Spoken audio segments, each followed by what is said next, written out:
Are we talking about, so if a kid is found guilty of bullying somebody, cyber or otherwise, do I understand correctly, it's not a we're not talking about a crime at the juvenile court, we're talking about a violation of school rules. So the kid gets a detention or he has to do something.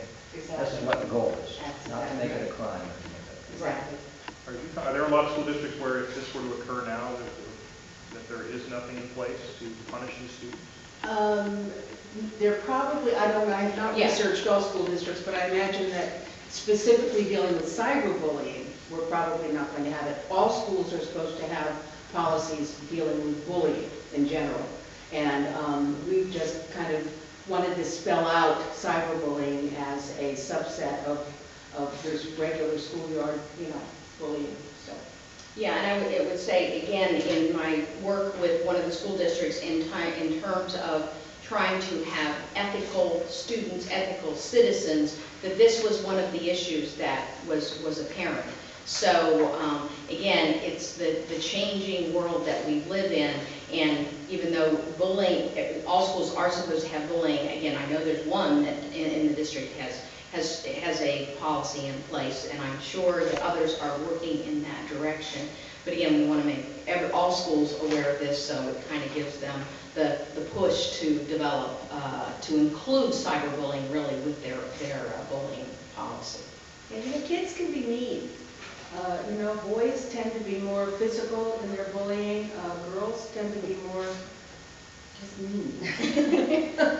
And I'm sure schools are aware of this. We're not doing something that's all of a sudden going to make a school wake up and say, oh gosh, we need to do something. I'm sure there are schools, most schools are very aware of this because everybody has cell phones. Everybody has Facebook. Everybody has all of these electronic devices. And, this is just to bring it to the forefront and make people more aware of it. So part of this bill is to enable schools to punish cyberbullying. The other part is to require them to provide anti-cyberbullying training. And I'm wondering, wouldn't this create an expectation that schools play a role in stopping cyberbullying? Could schools be seen as responsible if an incident were to occur and somebody would say the school didn't do enough to stop it? Well, I think it's giving them the ability to reach beyond just during the school day, because I think that's what my teachers and administrators have said. So much of what's going on is outside, the school day. So it helps them in that respect. Again, bullying is already, a policy on bullying is already required. So this is actually just including cyberbullying. It's a different form of bullying in that policy, again, to give them a little more power. And in our discussions with our folks, it really is, they say it's most of the activity is taking place outside, the schools, but it certainly is related to the schools. Well, it is not. Nancy referred to because the school didn't take action. I think it protects the school. If the school has a policy that spells out what their consequences are for cyberbullying, and they act on that policy, and it continues, the school now has the means to either expel a child. I mean, that would be the worst possible case. I would hate to think that would ever happen. But, it protects the schools from those lawsuits if they, in fact, do develop those policies and do follow through on consequences for the kids who don't stop. As the legal, do we have the legal principle established already that schools are allowed to discipline children for things they do away from the school, not during school hours? Is this already established on other fronts? Well, I think it is in terms of, and their school-related activities. If they've gone to a game, at somebody else's school, they certainly have the ability to. And I've known instances where parents were actually involved in things at athletic events and everything. And so they also can, unfortunately, affect the student. Because it's like, if you have a parent that's going to be very disruptive and everything, does that student still get to continue to, even though it wasn't the student that was causing the problem. So I do think that we do have some precedent in that, because again, there are so many activities that are related to the schools, but really aren't on the school grounds and they aren't during the school day. So. How is it different to say a child is riding his bike on a Saturday afternoon and gets jumped by a couple other kids and beat up? How is this different than a cyberbullying incident, and how would it be different in how the school is supposed to react?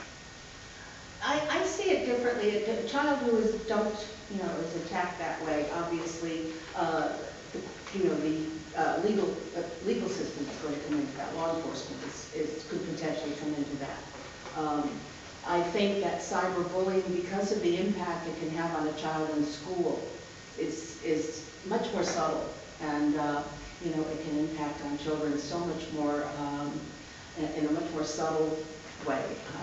I think it's worse than physical bullying, frankly, because it can just totally undermine a child and how they feel about themselves. It creates depression on their part. And the bullier is also someone who needs some attention as well. There's certainly some problems with kids who insist on bullying, whether it's physical or cyberbullying. But in terms of the example you gave, I think that if it was reported to the school that these youngsters jumped this other youngster and did something physical, the school would be aware of the behavior of those youngsters, would be more attentive to how those children behaved in school, more watchful, if you will, as to whether these children are going to repeat that activity in school. No, they're not going to be able to do anything because of what happened on that Saturday afternoon. But if they know about it, it can help them in the school day. How would you recommend schools discipline students who are found to be engaged in cyberbullying? Well, I take their cell phones away from them, first of all. I would presume that a lot of schools do have or will have a policy that does not allow cell phones in school, so that eliminates that possibility. I think having parent-teacher conferences or parent-administrator conferences, making the parents aware, would probably go a long way to stopping it in many cases. In some cases, that will not work, and you may have to take further steps. There may have to be a detention, or there may have to be writing, 1,000 times, "I will not bully." I mean, we're leaving it up to the schools to determine what the consequences are. Yeah, I think they need to determine based on the situation and the severity of the bullying and everything. And I know in a school that one of my children was in, they actually sent a letter home to all the parents indicating that there had been a bullying incident, and then they described what had happened in terms of there had to be apologies to the child that had been bullied, there had to be letters written to the child. There were a lot of things that, believe me, that really kind of stopped the bullying at that stage of the game. And I think the school was very smart, but again, I think the schools can be very creative in terms of how they deal with this. So hopefully we do raise citizens, kids that are more ethical